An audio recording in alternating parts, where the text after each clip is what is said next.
বন্ধুগণ নমস্কার। প্রথমে আমি অনুরোধ করব আপনারা আমার এই চ্যানেলটি সাবস্ক্রাইব করবেন। ফ্রান্সের প্রেসিডেন্ট মেক্সিকো পৌঁছেছেন। তিনি মেক্সিকোতে যে অবজেক্টিভটা নিয়ে এসেছেন সেটা হচ্ছে টাইটেন দ্য টাইজ, অর্থাৎ দুই দেশের মধ্যে যে সম্পর্ক সেই সম্পর্কটা কীভাবে আরও শক্তিশালী করা যায় সেই জন্য তিনি এসেছেন।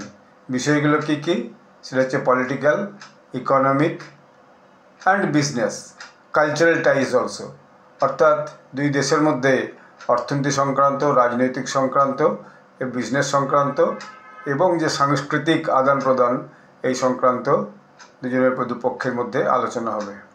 এখন মেক্সিকোর সাথে যদি অনেক দিন পেরিয়ে গেছে, কিন্তু মেক্সিকোর সাথে ফ্রান্সের সম্পর্ক কিন্তু একটা সময় খুব একটা ভালো ছিল না।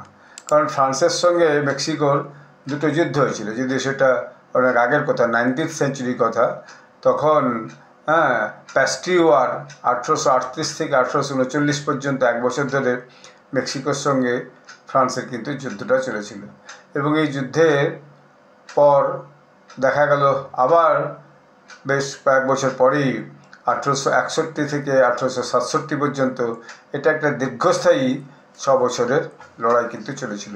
এবং সব দেশেই, এই ইউরোপিয়ান ইউনিয়নের দেশগুলো এবং আমেরিকা যেটা করে সেটা হচ্ছে যে এখানেও তাদের একটা যে বিট্টু সরকার, অর্থাৎ তাদের একটা যে নিজস্ব লোক সেখানে বসানোর চেষ্টা করে, সেটাই তারা বসিয়েছিল।